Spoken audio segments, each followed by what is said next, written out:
புஸ்தகம் 3ஆம் அதிகாரத்தை எடுத்து 17ஆம் வசனம் சேர்ந்து படிப்போம். நீங்கள் காற்றையும் காண மாட்டீர்கள், மழையையும் காண மாட்டீர்கள், ஆனாலும் நீங்களும் உங்கள் ஆடு மாடுகளும் உங்கள் மிருக ஜீவன்களும் குடிக்கும்படிக்கு இந்த பள்ளத்தாக்கு தண்ணீரால் நிரப்பப்படும் என்று கர்த்தர் சொல்லுகிறார். இது கர்த்தரின் பார்வைக்கு அற்ப காரியம். மோவாபியரையும் உங்கள் கையிலே ஒப்பு கொடுப்பேன். இப்போ 18ஆம் வசனத்தை முதல் வரியை பாருங்கள். இது கர்த்தரின் பார்வைக்கு அற்ப காரியம். இது எப்படி அற்ப காரியம் என்று நிமிர்ந்து பாருங்கள். மழைன்னா மேகம் இருட்டும், மழை காற்று வரும். மழை வருவதுக்கு முன்பாக சில அறிகுறிகள்லாம் இருக்கும். ஆனால் கர்த்தர் உன்னை பிளஸ் பண்ண போகிறாரு, அந்த பிளஸ்ஸிங்க்கு எந்த அறிகுறியுமே இருக்காது. ஆமேன்னு சொல்லுங்களேன். இருங்க, இப்போ தான் கொஞ்சம் கொஞ்சமாக ஆளை வசப்படுத்திட்டு வரேங்கிறது மனுஷ யோகம். இப்போ தான் கொஞ்சம் கொஞ்சமாக காயை நவுத்திட்டு வரேங்கிறது நம்முடைய ஐடியா. ஆனால் பரலோகம் நமக்கு கற்றுக் கொடுக்குறது எப்படின்னா, நீ எதிர்பார்க்காத நேரத்தில் உனக்கு வானம் திறக்கும். நினச்சே பார்த்துருக்க மாட்டேன். இந்த மாதம் 1ஆம் தேதி வாக்கு தத்தத்தை அன்றைக்கி வந்து கேட்ட எல்லா குடும்பத்திலையும் கர்த்தர் அதை நிறைவேற்றிக்கிட்டு இருக்கிறார். எது எப்போ நடக்கணும் நமக்கு எதுவுமே தெரியாது, ஆனால் நடப்பது நடந்தே தீரும். காற்றையும் காண மாட்டீர்கள், மழையையும் காண மாட்டீர்கள், ஆனாலும் நீங்களும் உங்கள் மாடுகளும் உங்கள் மிருக ஜீவன்களும் குடிக்கும்படிக்கு இந்த பள்ளத்தாக்கு தண்ணீரால் நிரப்பப்படும் என்று. இந்த பள்ளத்தாக்கு, வறண்டு போயிருக்கிற இந்த பள்ளத்தாக்கு, காய்ந்து போயிருக்கிற இந்த பள்ளத்தாக்கு, தண்ணீர் ஊறுவதற்கு வழியே இல்லாத இந்த பள்ளத்தாக்கு தண்ணீரால் நிரப்பப்படும். இது எப்படி நிரப்பப்படும் அப்படிங்கிறது தான் ஆய்வு. இப்போ எல்லா வார்த்தையும் நம்ம அப்படியே ஏற்றுக்கணும்னு அவசியம் இல்லை, கொஞ்சம் ஆய்வு பண்ணணும். ஆய்வு பண்ணுறவனுக்கு பேர் தான் அறிவாளி. ஆய்வே பண்ண மாட்டேன்னு சொல்கிறதுலாம் கெடுக்கிட்டே இருப்பான்னு அது பொருத்தம் இல்லை. நீங்கள் 3ஆம் அதிகாரம் 9ஆம் வசனத்தை படிச்சிங்கன்னா 3 ராஜாக்கள் சண்டைக்கு போகிறான். 3 ராஜா. ஒரு ராஜா இஸ்ரவேலின் ராஜா, 9ஆம் வசனத்தில் போட்டிருக்குது. இன்னொரு ராஜா யூதாவின் ராஜா, இன்னொரு ராஜா ஏதோமின் ராஜா. 9ஆம் வசனத்தில் போட்டிருக்கா.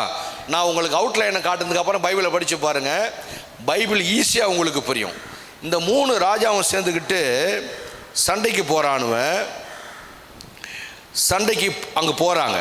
அந்த 3 ராஜாவும் சண்டைக்கு போகிறாங்க. மோவாபியன் ராஜாவுக்கு விரோதமாக போகிறாங்க. இந்த 3 ராஜா, இஸ்ரவேல் ராஜா, ஏதோமின் ராஜா, யூதாவின் ராஜா. இந்த 3 ராஜானா 3 பேர் இல்லை, 3 ராஜா. அவருடைய குதிரைப்படை, அவருடைய காலாட்படை, குதிரைகள், ஒட்டகங்கள் எல்லாம் போகுது டீமாக. ஒரு ராஜாக்குமே ஆயிரக்கணக்கான கூட்டம். 3 ராஜாக்களும் சேர்ந்து பல்லாயிரக்கணக்கான பேர் சண்டைக்கு போகிறாங்க. மோவாபின் ராஜாவுக்கு விரோதமாக போகிறாங்க.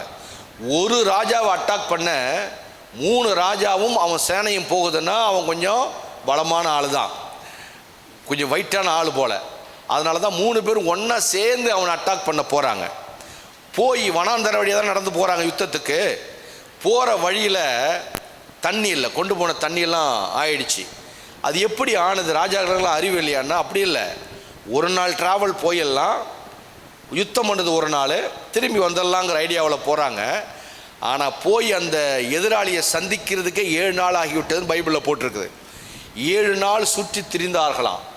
அப்போ சுற்றி திரிய விட்டவர் யார் அப்படின்னா அதுதான் கர்த்தர். பைபிளில் போட்டிருக்க பலத்தினாலும் அல்ல, பராக்கிரமத்தினாலும் அல்ல, ஓடுகிறவனாலும் அல்ல, விரும்புகிறவனாலும் அல்ல, இறங்குகிற கர்த்தராலே ஆகும். அப்போ பிளான் நல்லது, திட்டம் நல்லது. நம்ம பிளான் பண்ணுறது தவறல்ல, பிளான் மட்டுமே ஜெயிச்சிடணும்னு நினச்சா தப்பு.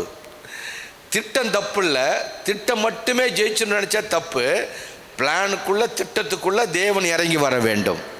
அவருடைய பிரசனம் நம்ம திட்டத்தில் கர்த்தர் கமிட்மெண்ட் ஆகணும். நம்ம பிளானில் கர்த்தர் வந்து ஒத்துழைப்பு கொடுத்தாதான் கரெக்டு. இவன் ஒரு நாள் பிளான் பண்ணி போனால 7 நாள் திரிந்தார்கள் என்று பைபிள் சொல்லுகிறது. திரிஞ்ச உடனே கொண்டு போன தண்ணியெலாம் ஆயிடுச்சு, கொண்டு போன பொருட்கள் ஆயிடுச்சு. உடனே இஸ்ரவேல் ராஜா தான் சண்டைக்கு எல்லாரும் கொண்டு போகிறான்.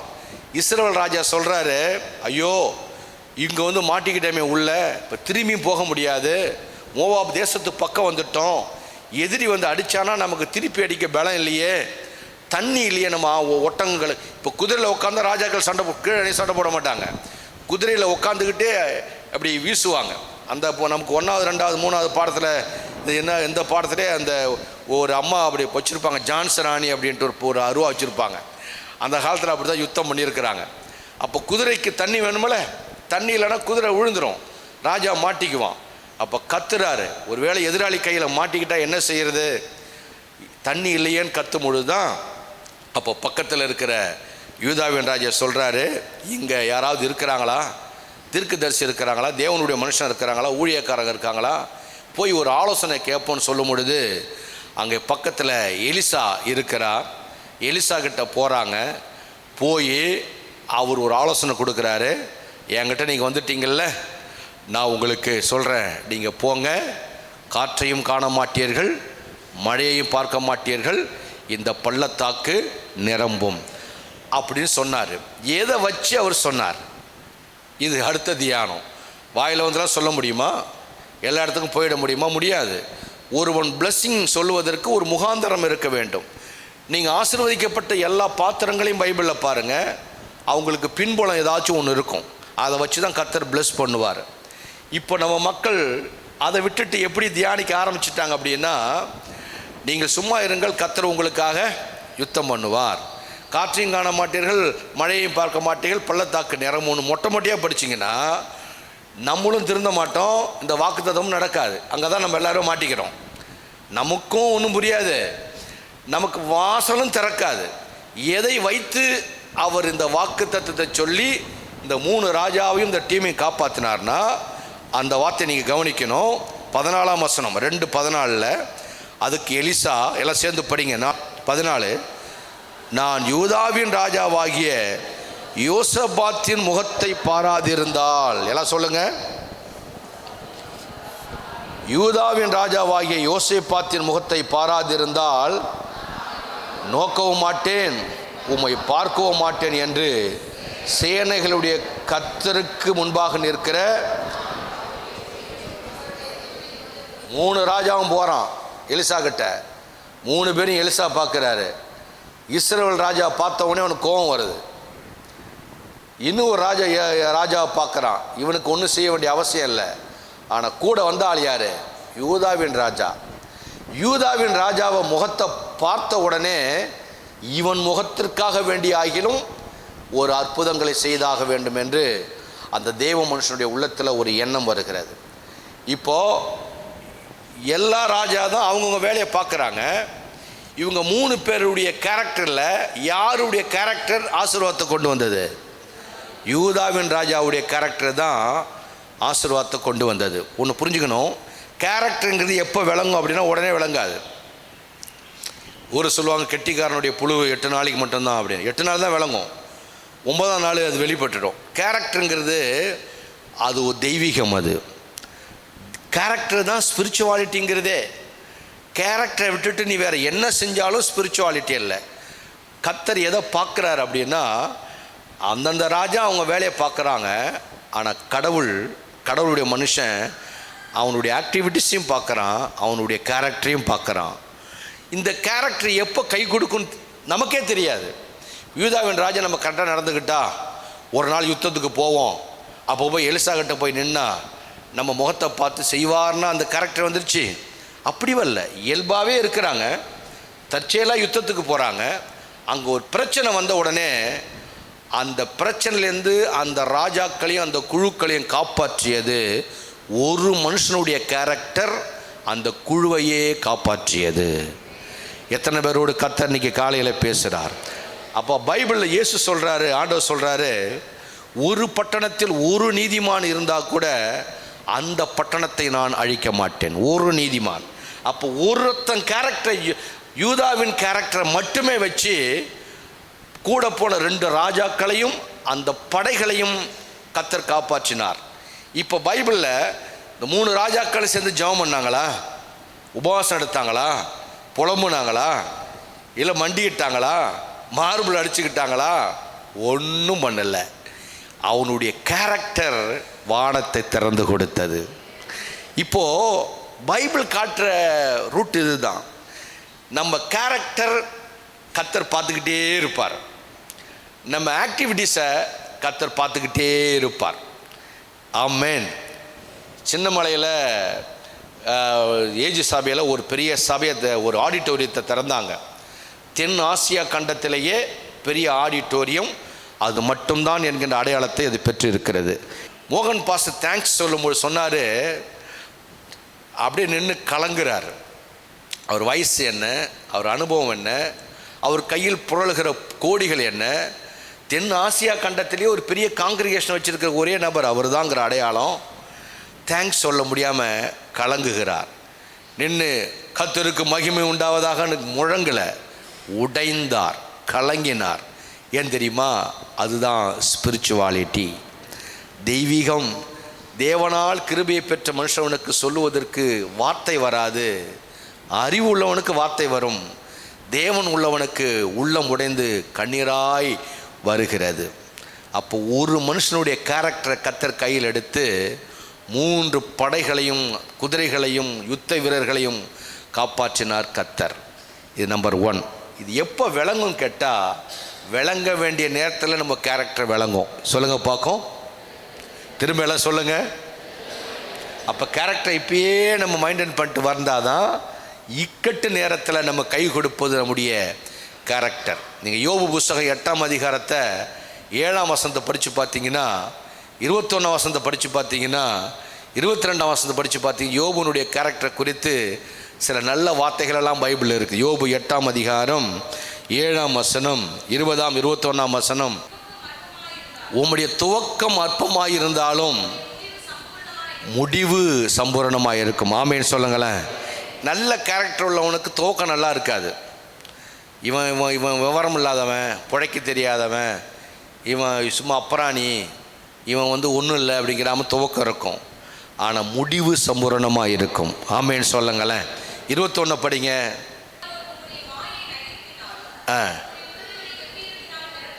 21 படிக்கிற 20, எனக்கு தேவன் உத்தமனை வெறுக்கிறதும் இல்லை. எல்லாம் வாயால சொல்லுங்க. தேவன் உத்தமனை வெறுக்கிறதும் இல்லை, பொல்லாதவனுக்கு அவர் கை கொடுப்பதும் இல்லை. அப்போ எலிசா சொல்கிறார், இஸ்ரவேல் ராஜா பார்த்த உடனே, உன் முகத்தை பார்த்த உடனே எனக்கு கோபம் தான் வந்துருச்சு. இந்த அற்புதம் ஒன்னால் நடக்கலை, உன் கூட வந்த யூதாவின் ராஜாவால் நடந்தது அப்படிங்கிறார். தேவன் உத்தமனை வெறுக்கிறதும் இல்லை, பொல்லாதவர்களுக்கு கை கொடு. திரும்பி எல்லாம் சொல்லுங்க. உத்தமனை வெறுப்பதும் இல்லை, உத்தமனை கர்த்தர் வெறுப்பதில்லை, பொல்லாதவனுக்கு கை கொடுப்பதில்லை. இப்போ யாரும் பொல்லாதவங்க இருக்காங்கல்ல, உங்கள் வீட்டு பொருளை வாங்கிட்டு எத்தனை வருஷம் ஏமாத்துறாங்க, அவங்களுக்கு பைபிள் சொல்கிற அடையாளம் பொல்லாதவர்கள். அவங்களுக்கு கர்த்தர் கை கொடுக்க மாட்டார். டெம்பரவரியாக போலீஸ்காரனும் வக்கீலும் பஞ்சாயத்துக்காரனும் கை கொடுப்பான், டெம்பரவரியாக. ஆனால் உத்தமனுக்கு கர்த்தர் கை கொடுப்பார். அப்போது நம்முடைய கேரக்டரை மைண்டன் பண்ணுறதுல கவனமாக இருந்தோன்னா, அந்த காலத்தில் 9வது படிக்கக்குள்ள பப்ளிக் பரீட்சை கிடையாதுல்ல, 9வதுக்கு படிக்காதவங்களாம் பாஸ் போட்டுருவார் சார். அது எப்படி தெரியுமா? கேரக்டரை வச்சு. ஆமேன்னு சொல்லுங்களேன். என்ன கேரக்டர் அப்படின்னா, படிக்கவே மாட்டான், டெய்லி ஸ்கூலுக்கு வந்துடுவான், பேப்பரை பார்த்தா முட்டை மார்க் வாங்கியிருப்பான், படிக்கவே மாட்டான், எந்த ஒம்பதும் பண்ண மாட்டான், படிக்கவே மாட்டான், சாருக்கு கொஞ்சம் பிரியமாக நடந்துக்குவான், அடித்தா கூட சிரிச்சிட்டு போயிடுவான். சில பேர் அடித்தவங்க அப்பாட்ட சொல்லி அப்பா அழைச்சி வந்துடுவான் ஸ்கூலுக்கு. அடித்தா பாவமாக நிற்பான், சாருக்கே ஒரு பாவமாக இருக்கும் அவனை பார்க்கக்கூட. என்ன பண்ணுது, இவன் படிக்கவும் மாட்டான், ஸ்கூலுக்கு வராமையும் இருக்க மாட்டான், எது எப்படியும் அவன் பாட்டுக்கு வந்துடுறானே அப்படி சார் பார்த்து மார்க் திருத்துற அன்னைக்கு அவனை பார்த்து அவனை கிருபையில் அவனை அடுத்த ஸ்டாண்டு கொண்டு வந்துடுவார். ஆமேன்னு சொல்லுங்களேன். இப்போ நம்மள அநேகர் எப்படி தான், நமக்கு பைபிளும் தெரியாது, ஒன்றும் புரியாது, சோத்திரம் சொல்லிக்கிட்டு சபையிலே கிடப்போம். இந்த கேரக்டர்லாம் கர்த்தருடைய பார்வையில் இருக்கும். சரியான நேரம் வரும் பொழுது இது கர்த்தருடைய ஞாபகத்துக்கு வரும். 2 கையும் உயர்த்தி ஒரு அல்லேலூயா. அப்போ யோசேப்பாத்து ராஜா, அந்த யூதாவின் ராஜாவுக்கு யோசேப்பாத்து ராஜாவுடைய கேரக்டரை வச்சு தான் கடவுள் நம்மளை கை தூக்கி விட ஆரம்பித்தார்.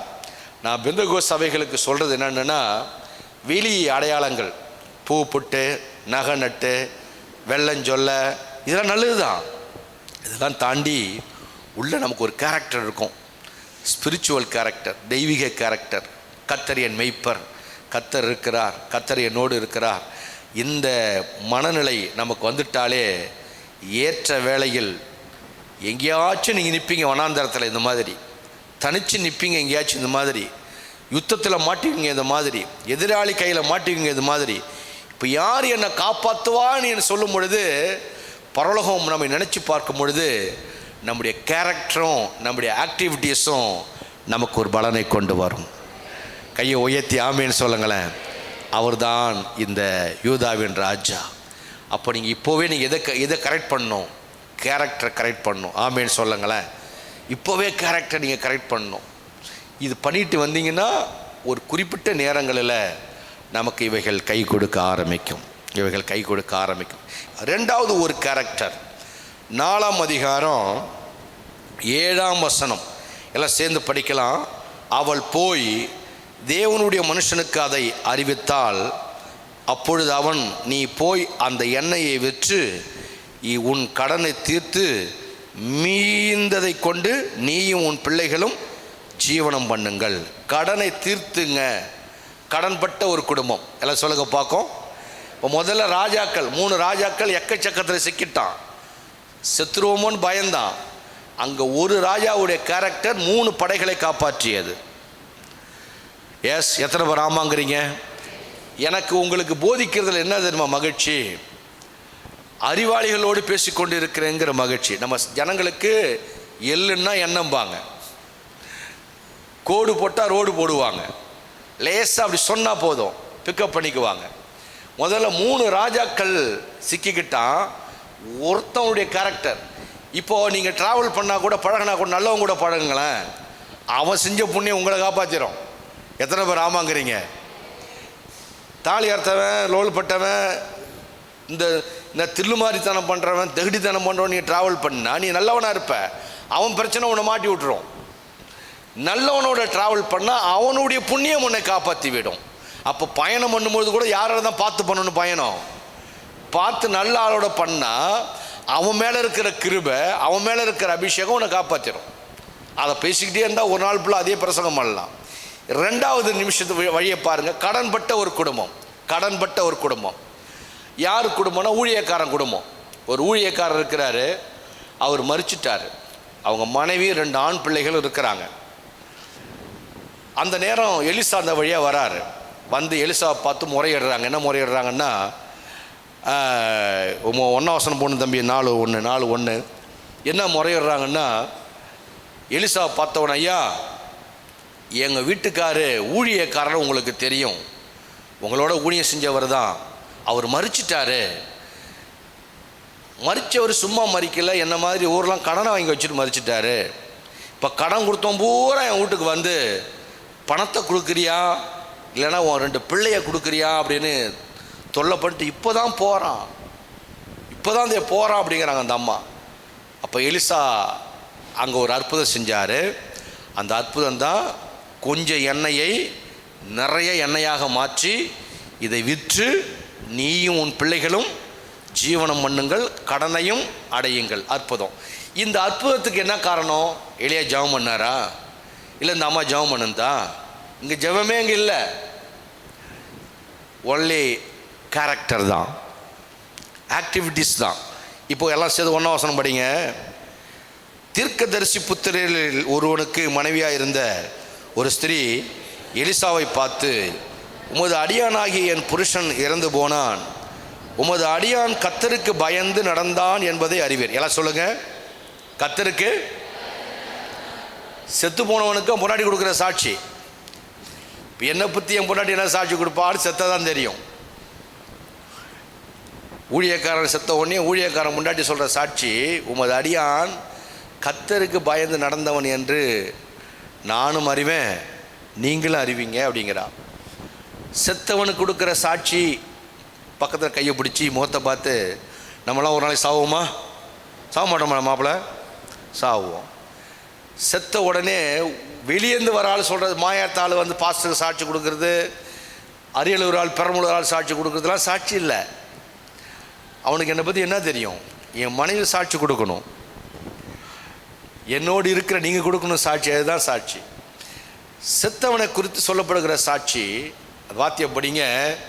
உமது அடியானாகிய என் புருஷன் இறந்து போனான், உமது அடியானாகிய என் புருஷன் இறந்து போனான், உமது அடியான் கர்த்தருக்கு பயந்து நடந்தான் என்பதை நீயும் அறிவீர். அவன் சாகிறதுக்கு முன்னாடி சேர்த்து வச்ச புண்ணியம், கர்த்தருக்கு பயந்த பயம், அவன் தர்மம், அவன் செத்த பிறகு இன்னொரு ஊழியக்காரனை கர்த்தர் உள்ளே கொண்டு வந்து அவன் 2 பிள்ளைகளையும் மனைவியையும் காப்பாற்றி போஷித்தது. ஒரு நல்ல ஒரு கையை தட்டலாமா? இதான் இதுக்கு பேர் தான் ஸ்பிரிச்சுவாலிட்டின்னு பேர். ஊர் தாலியை அறுத்துட்டு, ஊர் ஒம்ப வாங்கிட்டு, ஊரெல்லாம் திருடி பணம் காசு சேர்த்து பிள்ளைகளுக்கு வச்சுட்டு, என்னென்ன அகாசுகா பண்ணுமோ எல்லாம் பண்ணிட்டு நான் செட்டில் ஆகிட்டேன் அப்படிங்கிற மனநிலைக்கு நம்ம வந்துட்டோம். அப்படின்னா நாம் மரித்த பிறகு நம் பிள்ளைகள் அந்த கொடுமையை அனுபவிப்பார்கள். அதுக்கான நபரும் இதே அதிகாரத்திலே இருக்குது. எசபேல் அவன் ராஜா ஆகாப், அவன் சந்ததியை கர்த்தர் நிர்மூலமாக்கினார். ஆகாப்புடைய குடும்பத்தை நிர்மூலமாக்கினார் கர்த்தர். இவன் வேலை என்னன்னா அர்த்தம் திராட்சையோட வாங்கிறது, மிரட்டி வாங்கிறது, உருட்டி வாங்கிறது, அடித்து வாங்கிறது. இந்த பைபிளில் எழுதியிருக்குது. அவனுக்கு பிறகு எலியா காலங்களுக்கு பிறகு எலிசா டீமில் யெகூ அப்படிங்கிற ஒருத்தனை கர்த்தர் அபிஷேகம் பண்ணி எழுப்பி அந்த குடும்பத்தை வேறு அறுத்தார். நான் சொன்ன வார்த்தை அப்படியே இருக்குது. அந்த குடும்பத்தை வேறு அறுத்தாராம். வேறு அறுத்தானே பைபிளில் இருக்குது. நம்ம ஊர் தான் பேசிக்குவாங்க, வேறு அறுத்துருவோம் அப்படிமா, வேறு அறுத்துறண்டா அப்படிமா. இல்லை, அந்த வார்த்தை பைபிள்லே இருக்குது, வேறு அறுத்தார் அப்படின்னு. இந்த வேலை செஞ்சாலும் வேறு அறுக்க ஒருத்தனை கர்த்தர் எழுப்புவார். எத்தனை பேர் ரெடியாக இருக்கீங்க? வீழ்ச்சிக்கிட்டு இருக்கீங்க. இந்த மாதிரி வேலை நமக்கு தெம்பு இருக்குது, திடம் இருக்குது, யோகம் இருக்குது, அறிவு இருக்குது, பலம் இருக்குது, படம் இருக்குது, நமக்கு செல்வாக்கு இருக்குதுன்னு நினச்சி எதையாச்சும் செஞ்சுட்டு போனோம்னா நம்ம மண்டை விழுந்துடும். வேற ஒருத்தனை கர்த்தர் எழுப்பி என் குடும்பத்தின் வேற அவன் அறுப்பான். இந்த அதிகாரத்தை படிச்சுக்கிட்டே வாங்க. இல்லை ஃபைட் இருக்குது, சண்டை இருக்குது, நகைச்சுவை எல்லாமே உள்ளே இருக்குது. வேறு இருப்பார் கர்த்தர். அப்போது இந்த ஊழியக்காரன் தான் வாழ்ந்த காலத்திலேயே புண்ணியங்களை செய்து கர்த்தருக்கு பயந்து எதோ பண்ணியிருக்கிறான். 2 வரியில் சாட்சியை முடிச்சிட்டா அவர் கர்த்தருக்கு பயந்து நடந்தார் என்று எனக்கும் தெரியும், நீயும் அறிவீர். இப்போ சொல்லுங்க, நானும் என் பிள்ளைகளும் கடனில் கஷ்டப்படுகிறோம், சிக்குகிறோம், உதவி செய்யுங்கள் ஊழியரே என்று கேட்ட உடனே அவள் கேள்வி நியாயமானது என்று அறிந்த எலிசா இயேசுவுக்கு சமம்.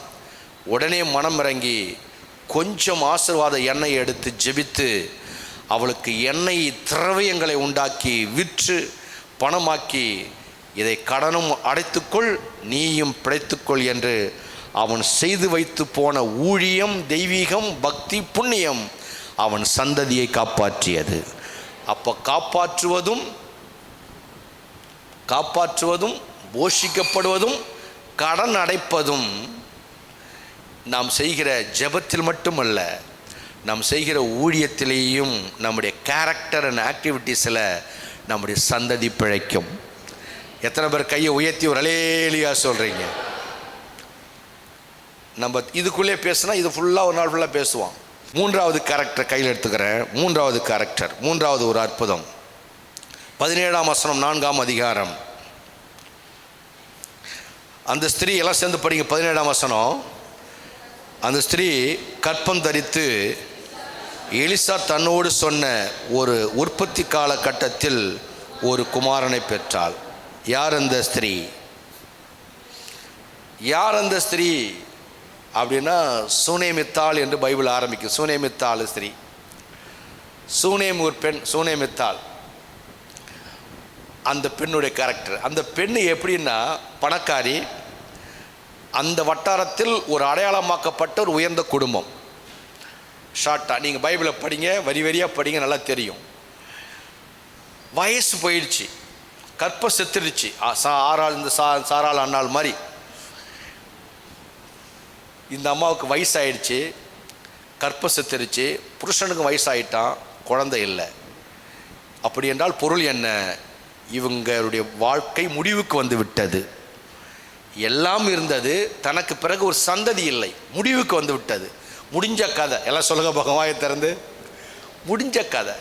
இப்போ யாராச்சும் இங்கே கதை முடிஞ்சிச்சு அப்படின்னா முடியாது. ஆமேன்னு சொல்லுங்களேன். காற்றையும் காண மாட்டீர்கள், மழையையும். முடிஞ்சிச்சுன்னு நினைக்கிறோம்ல, அப்போ தான் ஒரு துவக்கம் உண்டாகும். இதுக்கு பேர் தான் கத்தர். எல்லாம் முடிஞ்சிச்சிங்க, அவ்வளோதாங்க அப்படின்னு டாக்டரும் கை விட்டுருவாங்க, குடும்பம் சொல்லிடும். எல்லாம் பேசுகிறத பார்த்தா இது முடிந்தது என்பது போல வந்துடும். ஆனால் கர்த்தருடைய பிள்ளை மட்டும் என் மீட்பர் பார்த்து கொண்டு இருக்கிறார். சூழ்நிலை தாறுமாறாக இருக்கும், சூழ்நிலை தாறுமாறாக இருக்கும். நமக்கு ஒரு சிந்தனை வரும், இந்த எல்லா சூழ்நிலையும் ஒருவர் சிங்காசனம் போட்டு பார்த்து கொண்டு இருக்கிறார். அவர் அங்கேருந்து சிக்னல் கொடுக்கலையே, எனக்கு முடிஞ்சிச்சுன்னு அவர் சொல்லலையே, நம்ம தானே சொல்லிட்டு கிடக்கிறோம். முடிந்தது அப்படின்னு அவங்களே தீர்மானம் எடுத்துட்டாங்க. அப்போ எலிசா என்ன செய்றாரு, வேலைக்காரன் கேயாசியை கூப்பிட்டு, ஏன்பா இந்த ஊருக்கு வரும்பொழுதெல்லாம் இங்கே ஒரு அம்மா இருக்கு, சுனேம் ஊரில் தான், அவங்க கூட தங்கியிருக்கிறாங்க.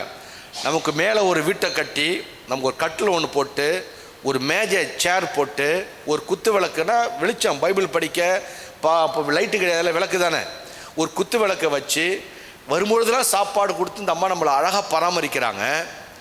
இவங்களுக்கு ஏதாச்சும் தேவை இருக்கான்னு கேளு அப்படின்னு வேலைக்காரன்ட்ட சொல்கிறார் கேயாசிக்கிட்ட. அந்த அம்மா, அந்த கேயாசி ஓடி வந்து கேட்குறாரு, உனக்கு ஏதாவது தேவை இருக்கா அப்படிங்கிறார். அந்த அம்மா சொல்கிற பதிலை பாருங்க.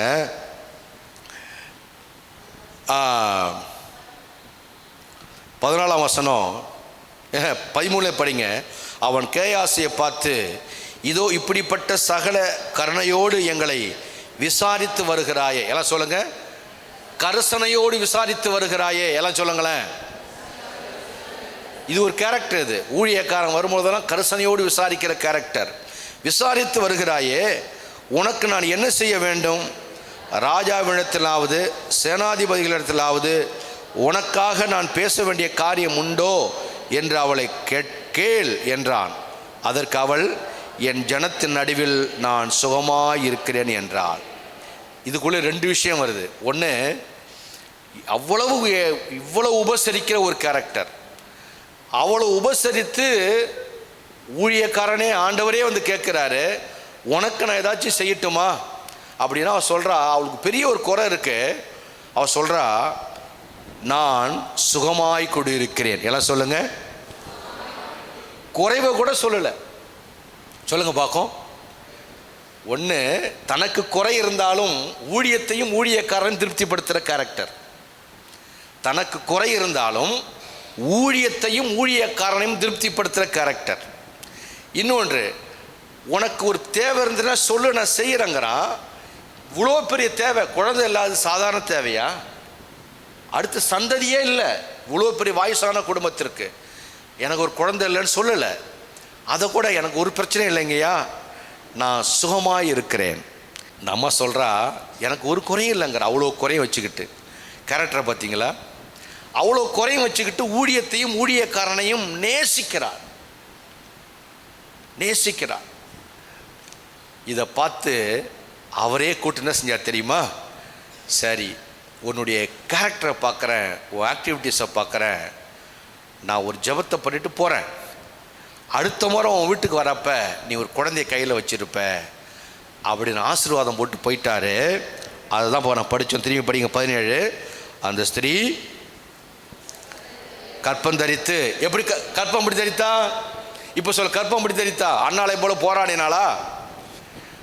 அன்னாள் போல அன்னாள் கற்பம் தரித்தது வரலாறு வேற, இந்த வரலாறு வேற. அன்னாள் கற்பம் தரித்தது பிரிஸ்டேஜ், ஈகோ.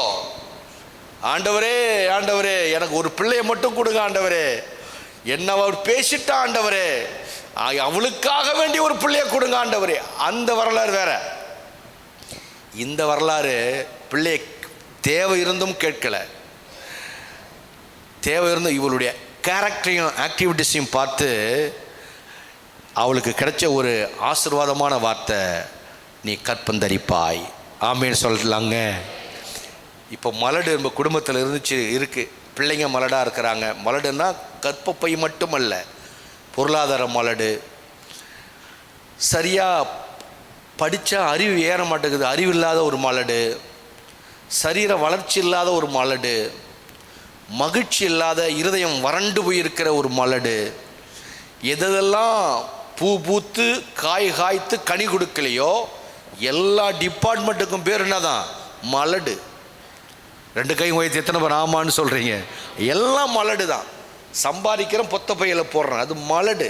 வேலையே கிடைக்கலையா? உனக்கு மட்டுமா கிடைக்கல, எனக்கு மட்டும்தான் கிடைக்கல, மலடு. அது உன்னுடைய கேரக்டரும் உன்னுடைய ஆக்டிவிட்டீஸும் மாறிச்சுன்னா கும்பிட போன தெய்வம் குறுக்க வந்த மாதிரி தானாக வந்து ஒரு ஊழியக்காரன் உன்னை பிளஸ் பண்ணிட்டு போயிடுவான். நம்முடைய கேரக்டரே மாறலிங்க, ஆக்டிவிட்டீஸே மாறலிங்க அப்படின்னா எதுக்கு அப்புறம்? ஒரு கேரக்டரே மாறல அப்படின்னா எதுவும் மாறாது. இப்போ ஸ்பிரிச்சுவாலிட்டிங்கிறது என்ன? ஸ்பிரிச்சுவாலிட்டிங்கிறதுல அது தனி உலகம். கேரக்டர் ஸ்டாண்டர்ட் ஆயிடுச்சுன்னா உன் ப்ரேயர் ஒரு பெருமூச்சு சத்தம் மட்டும் போதும், வானம் திறக்கும். கையை நல்லா உயர்த்தி ஒரு ஆமேன்னு சொல்லுங்களேன். இவளுக்கு இது இன்னொரு கேரக்டர் ஒன்று காட்டுறோம் பாருங்க. இதுக்குள்ளே இந்த அம்மாக்குள்ளே 3 கேரக்டர் இருக்குது.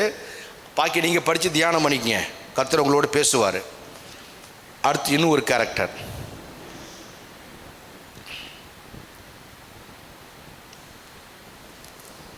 எலியா 4ஆம் அதிகாரம் 42ஆம் வசனம். எல்லாம் சேர்ந்து படிப்போம். 4ஆம் அதிகாரம் 42ஆம் வசனம்.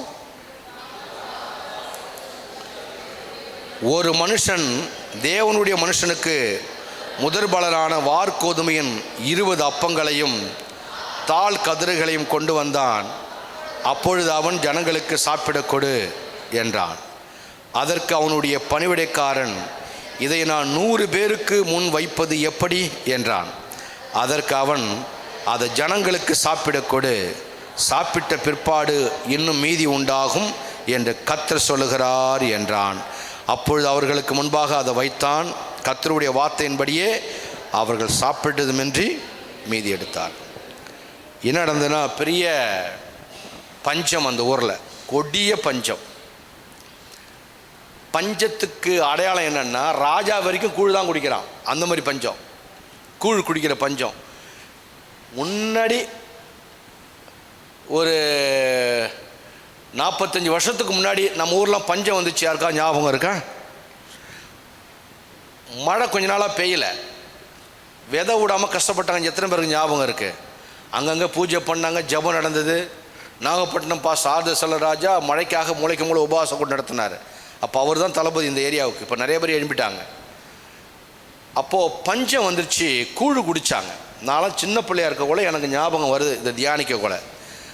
சாப்பாடு அரிசி கிடைக்கல, அரிசி அரிசியே கிடைக்கல, அரிசி விலை ஏறிடுச்சு. அப்போது எல்லா வீடுகளிலும் அப்போ வீட்டு தோட்டத்தில் கம்பு போட்டிருப்பாங்க, கேழ்வரகு போட்டிருப்பாங்க, சோளம் போட்டிருப்பாங்க நம்ம எல்லா வீடுகளிலும். இப்போ பார்த்தாலும் கருவை முளைச்சி கிடக்கும் போய் பார்த்தா. இப்போ நம்ம ஊர் பயில உழைக்கிறது இல்லை, லவுட்டுன்னு போய் எங்கே பிடிக்கலான்னு பார்க்குறான் இப்போ. அப்போ நம்ம குடும்பத்தில் முற்பதாக்கெல்லாம் உழைச்சி இடத்தெல்லாம் சோளம் கம்பு கேழ்வரகு போட்டிருந்தாங்க. எல்லாரும் கூழ் குடிக்கிறாங்க, ராஜாவும் கூழ் குடிக்கிறாங்க. அப்போ ஒருத்தன் என்ன செய்கிறான், பாவம் நம்முடைய ஊழியக்காரன் எலிசா கூழ் குடிக்கிறானேன்ட்டு ஒரு 20 அப்பம் கொஞ்சோண்டு கோதுமை கதிர் கொண்டு வரான். சோளக்கதிர் மாதிரி நம்ம பாண்டில் புரியுறது கொண்டு வந்து இது இவர் மட்டும் சாப்பிட்டுட்டோம் அப்படின்னு கொடுக்குறான். அவன் கேரக்டரை பாருங்கள். ஊரே பஞ்சம், நம்ம கூழ் குடித்தாலும் பரவாயில்ல, ஊழியக்காரன் 20 அப்பத்தை சாப்பிட்டுட்டுமே, இந்த கோதுமை கதிர்களை சாப்பிட்டுமேன்னு கொண்டு வரான். கேரக்டர். ஆமேன்னு சொல்லுங்களேன். இப்போ நான் ஒன்று கேரக்டர் தான் பேசிகிட்டு இருக்கிறேன்.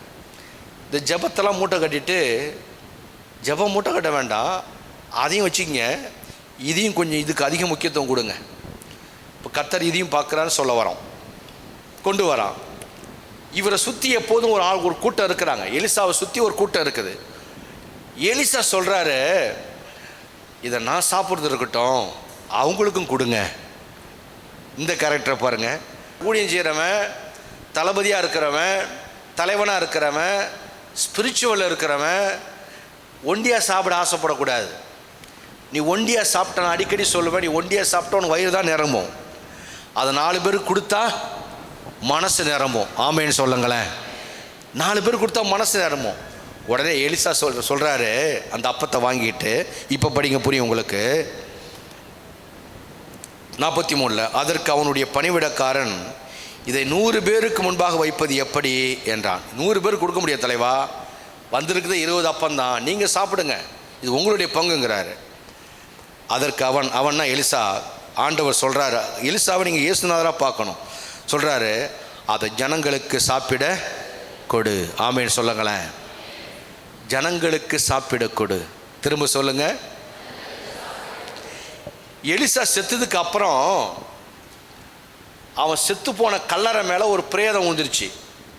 அந்த பிரேதம் உயிரோடு எழுமுந்து அப்படின்னா அவன் சிந்தை, அவனுடைய ஆக்டிவிட்டீஸ் எல்லாமே சமூகம் சார்ந்தது, சுயநலமற்றது. அந்த எலும்பு மேலே பிரேதம் விழுந்ததுனால தான் அந்த பிரேதம் உயிரோடு எழுந்து நின்னது. அதுவும் இந்த அதிகாரத்தை பக்கத்தில் எழுதியிருக்கு, படித்து பாருங்கள். இப்போது ஸ்பிரிச்சுவாலிட்டிங்கிறது என்ன தெரியுமா? நான் போட்டிருக்க சட்டை இல்லை, என்னை கவனிக்கணும். நான் போட்டிருக்கிற பேண்ட் இல்லை, நான் பாடுற பாட்டு அல்ல, நான் பண்ணுற பிரசங்கம் அல்ல. இதெல்லாம் பார்த்து ஏமாறுந்தால் அது ஸ்பிரிச்சுவாலிட்டி அல்ல. இந்த ஒயிட் அண்ட் ஒயிட்டு போகிறதுலாம் இல்லை. இதெல்லாம் ஒரு தன்மை, அவ்வளோதான் என்னை பொறுத்த வரைக்கும். உன்னுடைய கேரக்டர் தப்புன்னா அதை ஏசு சொல்லுவார், வெள்ளை அடிக்கப்பட்ட கல்லறையம்பார். வெள்ளை அடிக்கப்பட்ட கல்லறையே உன் கேரக்டர் எம்ம வந்தாலும் நீ ஒண்டி சாப்பிடணுங்கிற கேரக்டர்.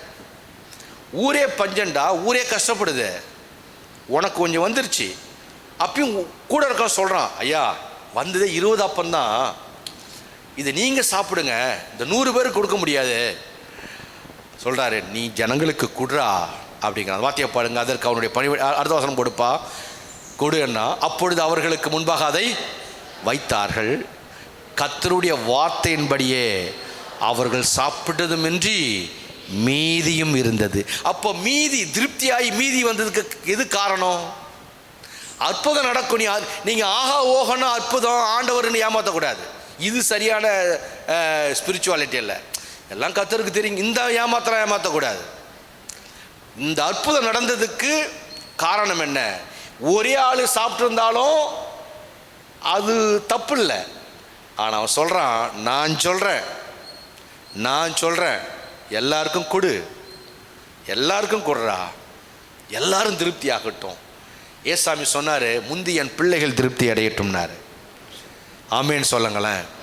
ஒரு தலைவனுடைய அழகு என்ன தெரியுமா? ஜனங்கள் திருப்தி அடைய வேண்டும். ஒரு தகப்பனுடைய அழகு என்ன தெரியுமா? என் பிள்ளைகள் திருப்தி அடைய வேண்டும். அந்த காலங்களில் எங்கள் பிள்ளைகளுக்கு எல்லாம் சொன்னால் வேதனையாக இருக்கும். அப்பா அம்மாங்கள்லாம் வயலில் வேலை செய்வாங்க, பிள்ளைங்கள்லாம் சோறு வாளியில் எடுத்துகிட்டு போகணும். ஒரு வாளி போட்டு மூடிவாங்க, வெறும் கஞ்சி சோறாக இருந்தால் அந்த வாளியை மூடி அந்த மூடாங்கில் ஒரு பொட்டந்த சொறி வச்சுப்பாங்க. அதில்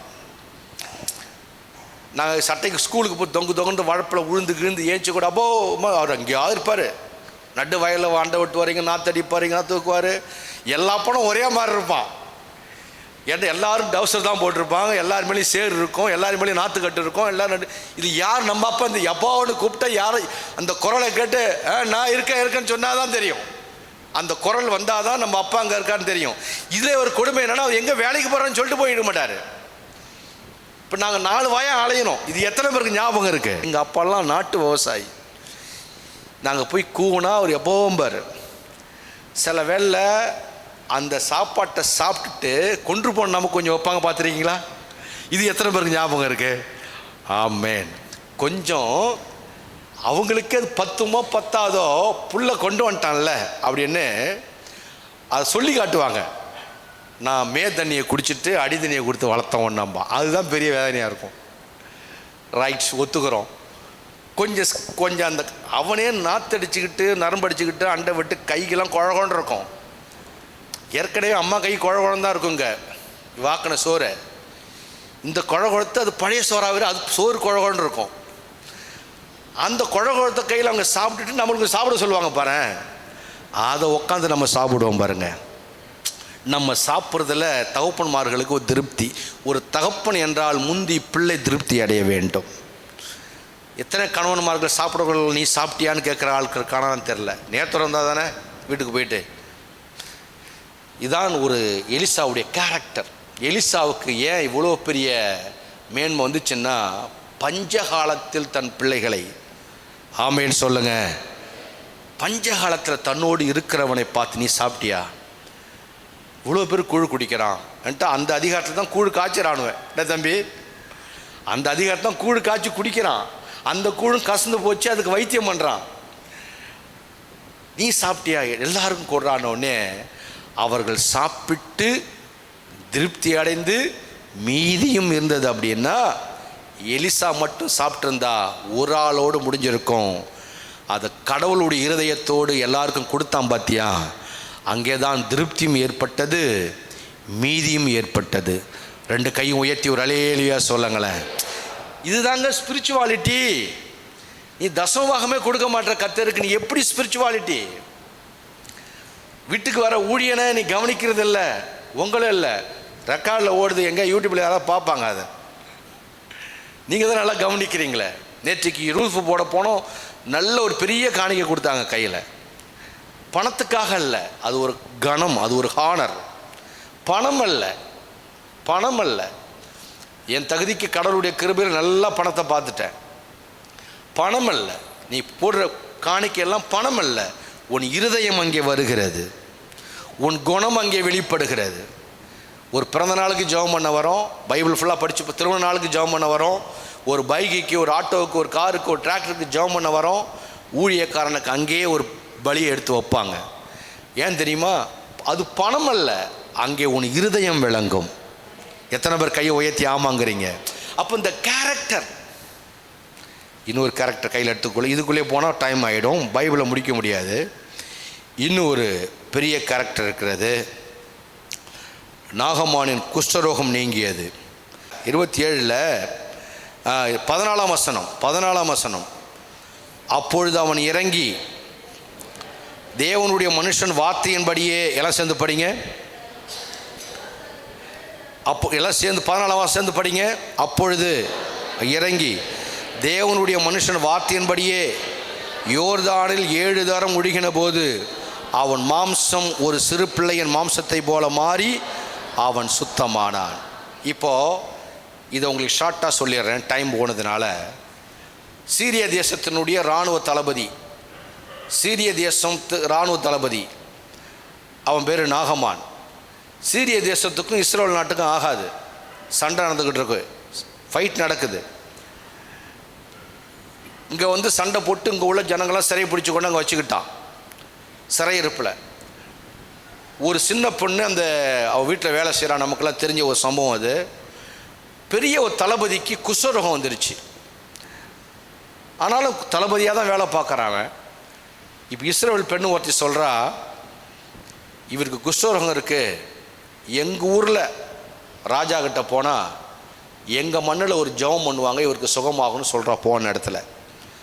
உடனே அவர் என்ன செய்கிறாரு, அதை கேள்விப்பட்டு அந்த நாட்டு ராஜா கிட்ட ஒரு கடிதம் வாங்கிக்கிட்டு, என்னுடைய தளபதி அனுப்பி வைக்கிறேன், அவனுக்கு குஷ்டரோகம் இருக்குது, உங்கள் ஊரில் சுகமாயின்னு கேள்விப்பட்டேன், அவனை சுகமாக்கி அனுப்பி வைங்க அப்படிங்கிறார். இதுதான் பைபிளில் இருக்கிற வரலாறுக்கு படித்து பாருங்கள். உடனே நாகமான் அவர் படையோடு கிளம்பி இஸ்ரேல் நாட்டுக்கு வராரு. அந்த நாட்டு ராஜாவுக்கு ஒன்றும் புரியல, அவனை தான் பிடிக்காத இவனுக்கு, தேவ மனுஷனுக்கு. அவனை பார்த்தவனே பயந்துட்டான். இந்த செய்தி எலிசாவுக்கு போனவனே எலிசா சொல்கிறாரு, அவன் இங்கே வர சொல்லுங்கிறாரு. நேராக குதிரை டக்கு டக்கு டக்கு டக்கு டக்குன்னு குதிரையில் போகிறான். என்ன கணக்குன்னா, நான் ஒரு பெரிய ஆள், சீரிய தேசத்தினுடைய தளபதினா, நான் என்னை பார்த்தா இஸ்ரேல் நாட்டினுடைய இராணுவலாம் பயப்படுங்கிற கெத்தோடு அந்த படையோடு வரான்.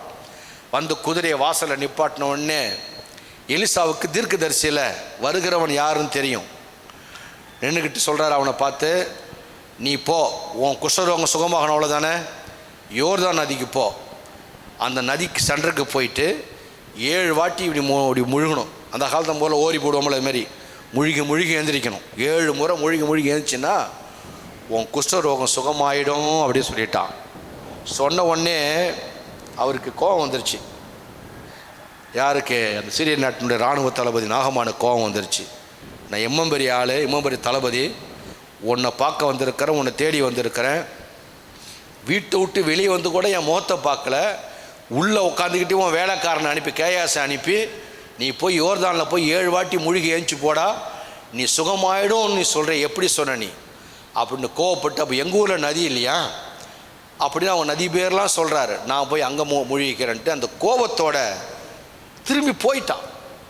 போன உடனே கூட வந்தார்ல அவருடைய அசிஸ்டண்ட், எல்லாத்துக்கும் மந்திரிகளுக்கு ஒரு பிஏ இருப்பானுங்க, பிஆர் ஓம்பாங்க, மந்திரிங்க தலைவர்களுக்காக மந்திரி இருப்பாங்க. அவன் சொன்னான், கடும் கோவக்காரன், ஐயா எலிசா என்ன சொன்னார், நீங்கள் சுகமாகணுங்கிறதுக்காக தானே சொன்னார், இதை விட பெரிய பெரிய வேலையை சொன்னால் கூட செஞ்சுருப்பீங்க, நீங்கள் செய்யக்கூடியவங்க தான், நீ சுகமாவ தான் சொன்னார். அவர் சுகமாகலன்னு சொல்லலை, நீங்கள் டக்குன்னு கோச்சில் ஓடியாந்துட்டீங்க. அப்படி வேண்டாம், நீங்கள் போங்க.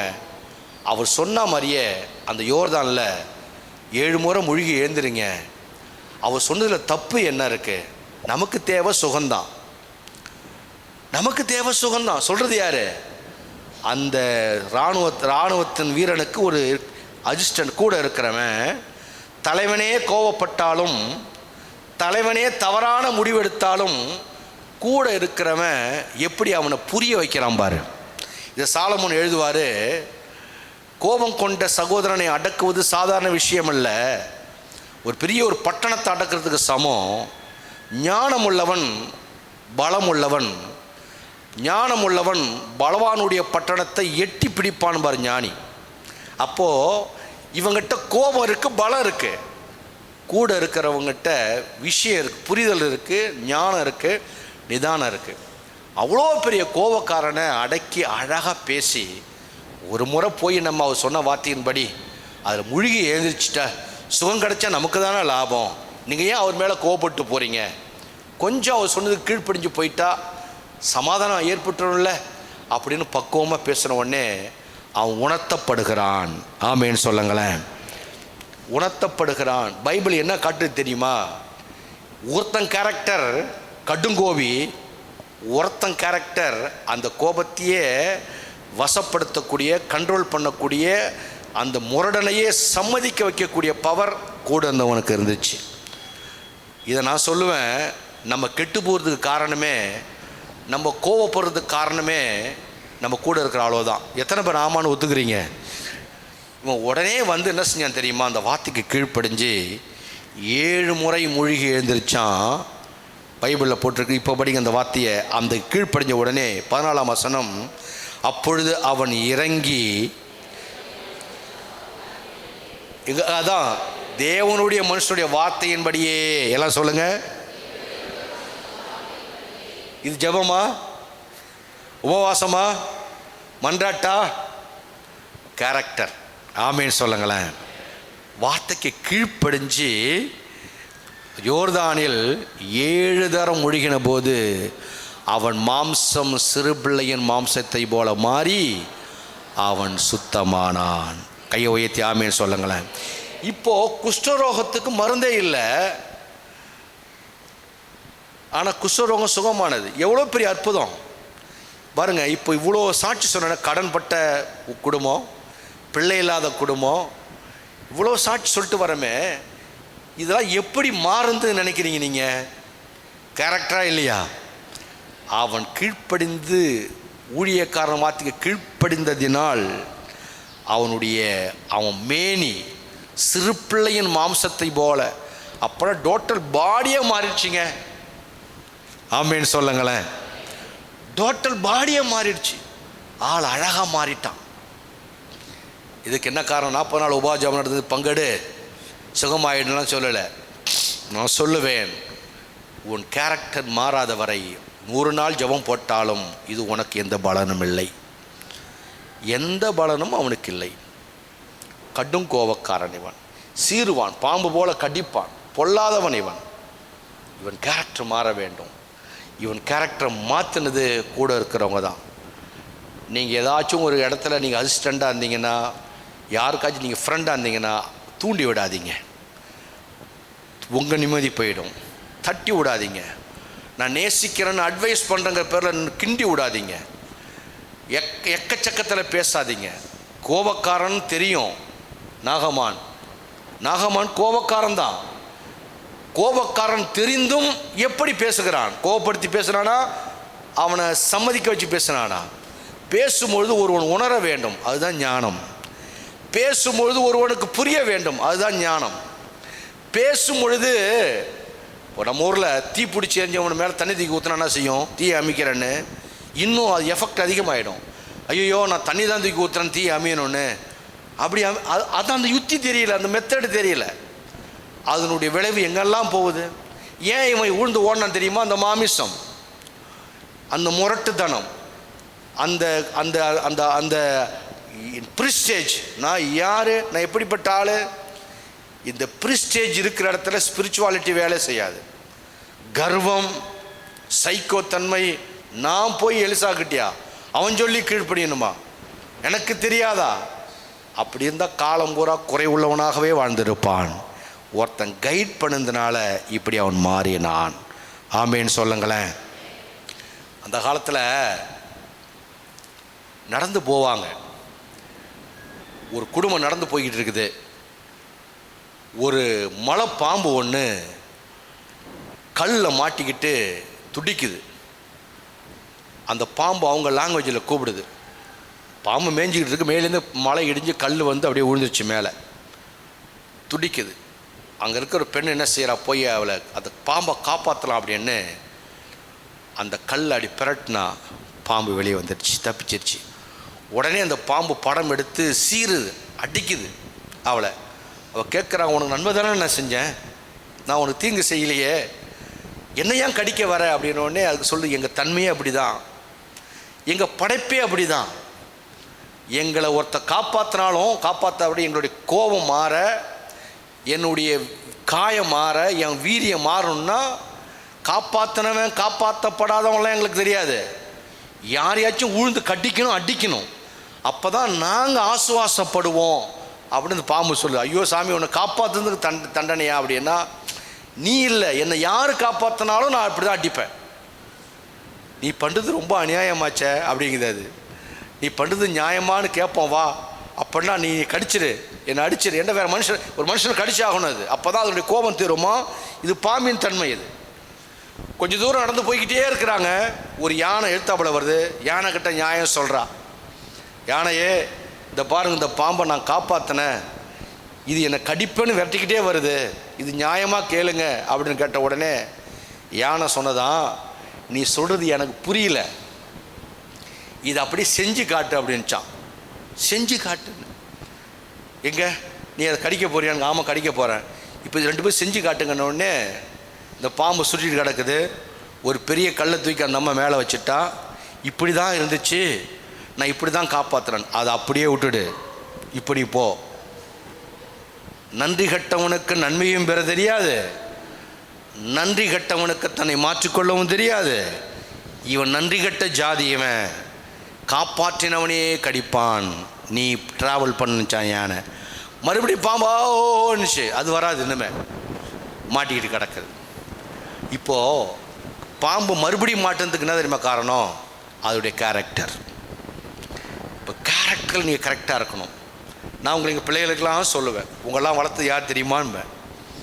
நான் சொல்லிக்கிட்டே இருப்பேன், உங்களெல்லாம் வளர்த்து யார் தெரியுமா? சர்ச்சு சும்மா வந்துடல, அப்பாவால் வந்துடல, அம்மாவால் வந்துடல, ஒரு நிறுவனம் வந்ததுனால வந்துடல, இந்த இவங்கெல்லாம் வந்ததுனால வந்துடல. இந்த ஒவ்வொருவருடைய உழைப்பும் இருக்கிறது, ஒவ்வொருவருடைய பங்களிப்பும் இருக்கிறது, ஒவ்வொருவருடைய தியாகமும் இருக்கிறது, ஒவ்வொருவருடைய உழைப்பு இருக்கிறது, கண்ணீர் இருக்கிறது. ஜனங்க வந்து சர்ச்சில் வேலை செஞ்சு திரும்பி போவாங்க. ஒவ்வொரு மீட்டிங்க்கும் நான் பார்ப்பேன், அவங்க சட்டையெல்லாம் உப்பு பூத்து இருக்கும், உப்பு பூத்து இருக்கும். 100 நாள் வேலை செஞ்ச மாதிரி, கல்லெடுத்த மாதிரி உப்பு பூத்து இருக்கும். ஒரு வேளை அவங்க வீட்டுக்காரங்களாம் பார்த்து என்னடி இப்படி செஞ்சுருக்கு, உடம்புலாம் அப்படி இருக்குன்னு கேட்டிருப்பான். வாய்ப்பு இருக்குது, உப்பு பூத்து இருக்கும். ஆலயம் தூய்மையாக இருப்பதுக்கு யார் காரணம்? ஒரு 10 பேர் உழைச்சிருக்கிறார்கள். இந்த உழைப்பெல்லாம் இருப்பதனால தான் பாஸ்டர் நின்று தெளிவாக பிரசங்கிக்க முடிகிறது. அப்போ நான் சொல்கிறேன், உங்கள் கேரக்டருக்கு எப்பொழுதும் பரலோகம் சல்யூட் அடிக்கும். உங்கள் குடும்பத்தில் கணவன் மனைவிக்கிட்ட, நண்பர்கள்கிட்ட, நிறுவனத்தில் வேலை செய்யும் பொழுது உங்கள் குணத்தையும் உங்கள் நடவடிக்கையையும் உங்கள் கேரக்டரையும் ஆக்டிவிட்டிஸையும் நீங்கள் அந்த இடத்துல நிலைநாட்டுங்கள். உங்கள் மூலமாக இயேசு மகிமைப்படுவார். உங்களுக்கும் சமாதானம், இயேசுநாதருக்கும் மகிமை உண்டாகும். மகிமையை இயேசு எடுத்துக்கொள்வார். இந்த பூமியில் நம்மை வாழ வைப்பார். எல்லாரும் எழுந்து நின்று ஜெபித்து முடிப்போம். ஆண்டவரே, எங்களோடு பேசின நல்ல வார்த்தைகளுக்காக நன்றி, நன்றி, நன்றி, நன்றி, நன்றி, நன்றி, நன்றி. வாயை திறந்து கர்த்தருக்கு நன்றி சொல்லுங்க. ஒரு நல்ல ஒரு தியானத்தை இன்னைக்கு காலையில் நம்ம கேட்டு இருக்கிறோம். தேங்க்யூ ஜீசஸ்னே.